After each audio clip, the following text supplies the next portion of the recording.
Olá pessoal, S10 2013 em diante, quando tiver com barulho na suspensão dianteira lado direito, dá uma olhada na tulipa, que ela gosta de estragar esse rolamento e ela abre e folga.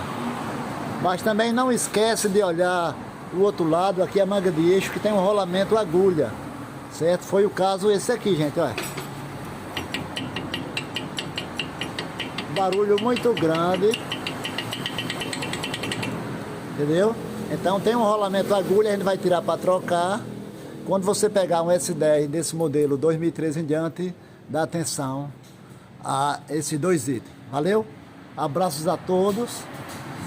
E se gosta de mecânica, tem muito vídeo interessante no nosso canal. Valeu, abraço.